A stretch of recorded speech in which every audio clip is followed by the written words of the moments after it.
Breaking news ৫ই আগস্টে শেখ হাসিনার বক্তব্যকে ঘিরে বাংলাদেশের রাজনীতিতে নতুন উত্তেজনা। কি জানালো বাংলাদেশ সরকার? চলুন আমরা বিস্তারিত জেনে নিই। আন্তর্জাতিক অপরাধ ট্রাইব্যুনালের আইসিটি নির্দেশনা পরিপ্রেক্ষিতে ক্ষমতাচ্যুত ও পলাতক প্রধানমন্ত্রী শেখ হাসিনার কোনো ধরনের বিদ্বেষমূলক বা উস্কানিমূলক বক্তব্য গণমাধ্যম ও সামাজিক যোগাযোগে প্রচার বা প্রকাশ না করার কঠোর নির্দেশ দেওয়া হয়েছে। আদেশ অমান্য করলে সংশ্লিষ্ট গণমাধ্যমের বিরুদ্ধে আইনগত ব্যবস্থা নেওয়ার হুঁশিয়ারি দিয়েছে সরকার। নতুন সিদ্ধান্ত ও সরকারি নির্দেশনা।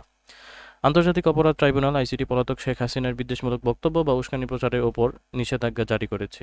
দ্বিতীয়ত, তথ্য ও সম্প্রচার মন্ত্রণালয় এক তথ্য বিবরণীতে সব গণমাধ্যমকে দণ্ডিত ও পলাতক আসামির এই ধরনের বক্তব্য প্রচার থেকে বিরত থাকার অনুরোধ জানিয়েছে।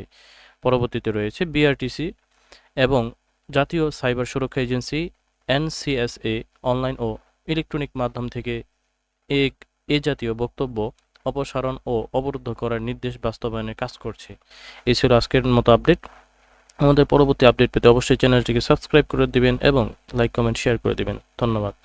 আসসালামু আলাইকুম।